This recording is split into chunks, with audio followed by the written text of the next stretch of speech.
మనిషి అన్న తర్వాత కోరికలుంటాయి. కోరికలు 1, 2, 3, 4 ఉంటాయి. అంటే వందల కోరికలు. వందల కోరికలు నెరవేరిపోతే ఎన్నుంటాయి మళ్ళీ? అయిపోయిన కొద్దీ కొత్త కోరికలొస్తుంటాయి. అదే మనిషి తత్వం అన్నమాట. ఎందరో రాజులు ఎంత పూర్తిగా జీవితమంతా రాజుగా, చక్రవర్తిగా ఎంజాయ్ చేసినా గానీ మళ్ళీ at the end of the life ఇంకా కోరికలున్నాయంటే ఉంటూనే ఉంటాయన్నమాట. ఆ కోరికలు అయిపోవడం అంటూ ఏం లేవు అని వాళ్ళు ఒక రాజైతే 2 జన్మలు తీసుకున్నాడు. అంటే ఎక్స్‌టెండ్ చేసుకున్నాడు. అదే జన్మలో 90 సంవత్సరాలు జీవించిన తర్వాత మళ్ళీ వాళ్ళ బ్రాహ్మణులనడిగి, మంత్రులనడిగితే నాకు ఇంకా కోరికలున్నాయి. ఇంకా ఎంజాయ్ చేయాలనుకున్న జీవితాన్ని అంటే, అప్పుడు వాళ్ళు మరి ఎవరైనా ఒకళ్ళు మీకు తన ఇష్ట ప్రకారంగా శరీరాన్ని ఇస్తే, ఆ శరీరంలో మీరు పంపించేట్టుగా మేము ఒక యజ్ఞం చేస్తూ ఒక టెక్నిక్స్ చేస్తూ చేపిస్తాము అంటే, వాళ్ళ చిన్న కొడుకు 8 ఏళ్ల కొడుకు శరీరంలోకి చిన్న కొడుకు ఓకే చెప్తే శరీరంలోకి వెళ్ళిపోయి అక్కడ పూర్తిగా మళ్ళీ 80 ఏళ్ళని మళ్ళీ 90 ఏళ్ళు వచ్చేంత వరకు 90, 100 ఏళ్ళు వచ్చే వరకు ఎంజాయ్ చేస్తారు జీవితాన్ని. ఆ రెండో జీవితం అంతా ఎంజాయ్ చేసిన తర్వాత కూడా అనిపిస్తుందన్నమాట. పూర్తిగా రాజుగా ఉంటూ ఎలా ఎంజాయ్ చేయాలో అలా పూర్తిగా ఎంజాయ్ చేశాను గానీ 2 జీవితాల కాలం కూడా నాకు సరిపోలేదు గదా! ఇంకా నా కోరికలు అంటే ఒక కొలిక్కి కూడా అంటే పోనీ కోరికలన్నీ అయిపోయి ఇంకొకటో రెండో ఉంటాయంటే అలా కాదు. కోరికలన్నీ ఇంకా ఎక్కడో ఇంకా ఎంతో ఎన్ని కోరికలున్నా ఇంకా నాకు సరిపోయినట్టు అనిపించట్లేదు కదా! అనేసి ఆయన ఒక చిరునవ్వు నవ్వుతాడన్నమాట. మనిషి జీవితంలో అలా ఉంటాయి కోరికలు. 1, 2, 3, 4 కాదు. లక్షలాది, కోట్లాది అలా వెళ్ళిన కొద్దీ వస్తూ ఉంటాయి. ఇన్ఫినిట్ అన్నమాట. అది ఓన్లీ కేవలం మనం ఆస్ట్రల్ ట్రావెల్ ద్వారా మాత్రమే దాన్ని కంప్లీట్ చేయొచ్చనమాట. అది ఎలా అని చెప్తాను. ఫస్ట్ ఏంటి మనము ఈ కోరికలున్న వాళ్ళు ధ్యానం చేసిన తర్వాత కొన్ని దేవతా జన్మల్లోకెళ్తారు. అక్కడ దేవత ఒక జన్మ అంటే 10,00,00,000 సంవత్సరాలు మినిమమ్ 10,00,00,000 సంవత్సరాల నుంచి కొన్ని వందల కోట్ల సంవత్సరాల వరకు ఉంటాయి. అక్కడ కూడా ఎన్నో కోరికలు నెరవేరినా కానీ అక్కడ కూడా అయినా కానీ తృప్తి చెందరు అక్కడ కూడా. అక్కడ తృప్తి చెందితే అదే కదా తృప్తియే ముక్తి కదా! తృప్తి చెందరు. అక్కడ కూడా చెందరు కాబట్టి దేవతా జన్మలో కూడా ముక్తి లేదు. ఎంతో పవర్‌ఫుల్‌గా ఉండి ఎన్నో కోరికలు మరి కామధేను కల్పవృక్షం అక్కడ ఉంది. కల్పవృక్షం దగ్గర కూర్చొని ఎప్పుడు కావాలంటే ఎప్పుడు ఏ కోరిక కావాలంటే ఆ కోరిక నెరవేర్చుకుంటూ ఉన్నా కానీ ఎన్ని ఇన్ఫినిట్ కోరికలు అవి పుడుతూనే ఉంటే అవి నెవర్ ఎండింగ్. కేవలం ఆస్ట్రల్ ట్రావెల్‌లో మాత్రమే మనం ధ్యాన సాధన ద్వారా చేసిన ఆస్ట్రల్ ట్రావెల్ మరింత మెరుగ్గా ఉంటాయన్నమాట.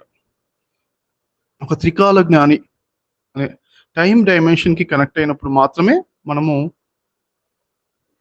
ఇన్ఫినిట్ టైమ్ లైన్‌కి కనెక్ట్ అయిపోయినప్పుడు అప్పుడు మనకు ఇన్ఫినిట్ కోరికలు నెరవేరుతున్నాయి.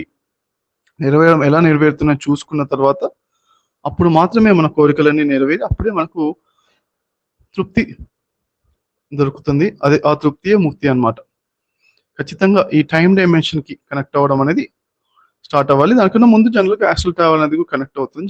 చాలా మందికి ఆస్ట్రల్ ట్రావెల్ కాకుండా కూడా డైరెక్ట్‌గా టైమ్ డైమెన్షన్‌కి కనెక్ట్ అయిన వాళ్ళు ఉంటారు. కానీ జనరల్‌గా ఫార్ములా ఏంటంటే ఆస్ట్రల్ ట్రావెల్‌లో ఎన్నో వందల వేల సార్లు ఆస్ట్రల్ ట్రావెల్ చేస్తూ టైమ్ డైమెన్షన్‌లో కూడా ఎన్నో ట్రైనింగ్స్ ఉంటాయన్నమాట ఆస్ట్రల్ ట్రావెల్‌లో. అద్భుతమైన ట్రైనింగ్స్ ఉంటాయి.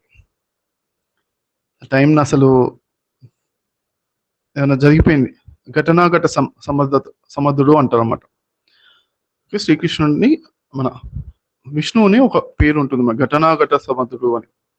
అంటే ఒకటి మన చేతిలో ఉంది గ్లాస్ పగిలిపోయింది. కింద పడి పగిలిపోయింది. అయిపోయింది సంఘటన అయిపోయింది. అయిపోయిన సంఘటన మళ్ళీ బ్యాక్‌కి తీసుకువెళ్ళడం అనే ఆ సమయం పైన కొంచెం బ్యాక్‌కి రివర్స్ టైం చేసే గ్రిప్ రావడం అనేది ఘటనాఘట సమర్థుడు. ఘటన అయిపోయింది మళ్ళీ ఆ ఘటన అవ్వాలా వద్దా? మళ్ళీ బ్యాక్‌కి తిప్పేయొచ్చు అన్నమాట. లేకపోతే ఫ్యూచర్‌లో సంఘటనలు ఏమైనా జరగాలన్నా వాటన్నిటిపైన గ్రిప్ తెచ్చుకోవడం అన్నమాట. ఓకే. ఇలాంటివి ఎన్నెన్నో ట్రైనింగ్స్ ఇస్తారు. మనకు అద్భుతమైన మూవీస్ కూడా ఉన్నాయి దాని లోపల. ఆ మూవీస్ లిస్ట్ కూడా కొన్ని మూవీస్ ఏంటంటే time dimension movies. 'The ground hog day' అని ఒక మూవీ ఉంది ఇంగ్లీష్‌లో. 'క్లిక్' అనే ఒక మూవీ ఉంది. CLICK click. అది గ్రౌండ్ హాగ్ డే అనేది అంటే ఒకటే రోజు రిపీట్ అవుతూ గ్రౌండ్ హాగ్ డే మూవీలో ఒకటే రోజు రిపీట్ అవుతూ ఉంటుంది. ఎప్పటి వరకు రిపీట్ అవుతుంటుంది? అతను తన పర్పస్ ఆఫ్ లైఫ్ ఏదైతే ఉందో ఇంపార్టెంట్ ఏదైతే ఉంటుందో అది చేసేంత వరకు రిపీట్ అవుతూ ఉంటుంది అన్నమాట టైం. సేమ్ డే రిపీట్ అవుతుంది. క్లిక్ అనే ఒక మూవీ ఉంది. అందులో ఏంటంటే తనకి రిమోట్ కంట్రోల్ ఉంటుంది. తను ఎప్పుడు కావాలంటే ఫాస్ట్ ఫార్వర్డ్ చేసుకోవచ్చు అనమాట. ఎప్పుడైనా బోరింగ్‌గా ఉన్నది ఫాస్ట్ ఫార్వర్డ్ చేసేసుకుంటా. నైట్ టైమ్ అంతా కూడా ఏముంది అనేది ఫాస్ట్ ఫార్వర్డ్ చేసేసుకొని పొద్దున్నే ఫాస్ట్ ఫార్వర్డ్ చేసుకొని పొద్దున్న ఎనర్జెటిక్‌గా అనిపిస్తది. అలా అతను ఒక 5 సంవత్సరాలు, 10 సంవత్సరాలు ఫాస్ట్ ఫార్వర్డ్ చేసుకుంటూ వెళ్ళిపోతాడు. అంటే ఆ ఫాస్ట్ ఫార్వర్డ్ చేసుకునే కేపబిలిటీ ఎక్కడి నుంచి వచ్చింది ఆయనకి? అంటే ఇది యాస్ట్రల్ ట్రావెల్ అనే టెక్నాలజీ ద్వారానే వస్తుందన్నమాట. ఓకే. తర్వాత 'అబౌట్ టైమ్' అని ఒకటుంది. అది కూడా అద్భుతమైన మూవీ. ఆ మూవీలో ఏంటంటే అతనికి పాస్ట్‌కి వెళ్ళే టైం ఒక పాస్ట్ ఏదైనా ఇంపార్టెంట్ మెమరీ గుర్తుందంటే ఆ మెమరీలోకి వెళ్ళి అంటే ఒక 10 ఇయర్స్ బ్యాక్ ఒక బర్త్‌డే ఉందనుకో. ఆ బర్త్‌డే గుర్తు తెచ్చుకుంటే బర్త్‌డేకెళ్ళిపోతాడు. అలా కావాలని గట్టిగా గుర్తు తెచ్చుకుంటే కనెక్ట్ అయిపోయి వెళ్ళిపోతే ఆ టైంకెళ్ళిపోతాం. మొత్తం పాస్ట్‌కెళ్ళిపోతూ ఉంటామన్నమాట. ఎప్పుడు కావాలంటే అప్పుడు పాస్ట్‌కి వెళ్ళిపోయే టెక్నాలజీ ఉంటుందన్నమాట తనకి. అయితే అందులోపల కూడా ఆ మూవీలో సారాంశం కూడా అద్భుతంగా ఉంటుంది. గ్రాండ్ మాస్టర్ సారాంశం ఆ మూవీలో. మాస్టర్ అంటే ఎలా ఉంటాడు? గ్రేట్ మాస్టర్ ఎలా ఉంటాడు? గ్రాండ్ మాస్టర్ ఎలా ఉంటాడు? ఇతను మాస్టర్ అన్నమాట. వాళ్ళ నాన్న అంటే great master. Okay. Time master ఇతనికి 18 సంవత్సరాల వయసులో వస్తది. వాళ్ళ నాన్న గ్రేట్ మాస్టర్ అన్నమాట. వచ్చి కొన్ని విషయాలు చెప్తారు. తర్వాత ఇతను గ్రాండ్ మాస్టర్ అవుతాడు. ఎండ్ ఆఫ్ ద మూవీలో లాస్ట్ 1, 2 మినిట్స్‌లో ఇతను గ్రాండ్ మాస్టర్ అయ్యాడు అని. ఆ గ్రాండ్ మాస్టర్ అంటే ఏంటి? టైమ్ పవర్‌ని వాడడనమాట. పవర్స్‌ని వాడకుండా కూడా ఎంజాయ్ చేస్తుంటాడు. అది గ్రాండ్ మాస్టర్ అన్నమాట. అంటే ఎన్నో రకాల గ్రాండ్ మాస్టర్‌లో అదొక గ్రాండ్ మాస్టర్ అన్నమాట. పవర్స్‌ని ఏం వాడకుండా సామాన్య మానవులా జీవించాడు. బ్రహ్మవేత్తస్ లోకరీతిని పాటిస్తారు అన్నట్టు అలా జీవించడం అన్నమాట. తర్వాత 'ఇన్సెప్షన్' అని ఒక మూవీ ఉంది. అందులోపల కూడా టైమ్ డైమెన్షన్ గురించి చెప్తారు. ఇక్కడ కన్నా కళ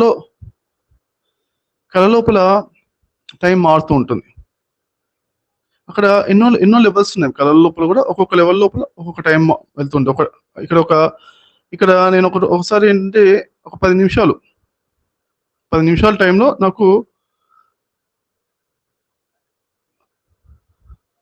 నాకు ఒక 1 డే అంటే 8 అవర్స్ ముఖ్యంగా. ఇక్కడ 10 నిమిషాల టైం ఉంది అంతే ఎగ్జామ్ వెళ్ళడానికి. అయితే ఎగ్జామ్ ప్రిపేర్ అవ్వడానికి ఏంటి నేను ఒక డ్రీమ్ వరల్డ్‌లోకెళ్ళి అక్కడ ఒక 8 అవర్స్‌లో ప్రిపేర్ అయ్యి మళ్ళీ ఇక్కడికి రావడం అనేది నేను అలాంటి ఎక్స్‌పెరిమెంట్ చేశానన్నమాట. సో, అలాంటి రకరకాల ఎక్స్‌పెరిమెంట్స్ అన్నీ కూడా ఈ 'ఇన్సెప్షన్' అనే మూవీలో ఉంటుందన్నమాట. అలా ఎన్నో అద్భుతమైన మూవీస్ ఉన్నాయి టైమ్ డైమెన్షన్ గురించి. ఇవన్నీ కూడా అద్భుతమైన మూవీస్. ఇది కొన్ని యాస్పెక్ట్సే మూవీస్. ఎందుకు ఈ మూవీస్ చెప్పాను అంటే, ఇలాంటివన్నీ యాక్చువల్‌గా ఎన్నో నేర్చుకుంటాం మనం బేసిక్‌గా. నేర్చుకుని ఇంకా ఎన్నెన్నో నేర్చుకుని అప్పుడు మాత్రమే ఎన్నో రకాలుగా నేర్చుకుని టైమ్ డైమెన్షన్ గురించి ఎంతో రిసర్చ్ చేసి అప్పుడు త్రికాల జ్ఞాని అంటారన్నమాట. మనం ఫ్యూచర్ అంతటికి కనెక్ట్ అవుతాయి. మన ఇన్ఫినిట్ ఫ్యూచర్‌కి కనెక్ట్ అవ్వడం. కనెక్ట్ అయినప్పుడు మాత్రమే అప్పుడు మనకు ఇన్ఫినిట్ కోరికలు నెరవేరి ముక్తి అనేది సాధించడం జరుగుతుంది.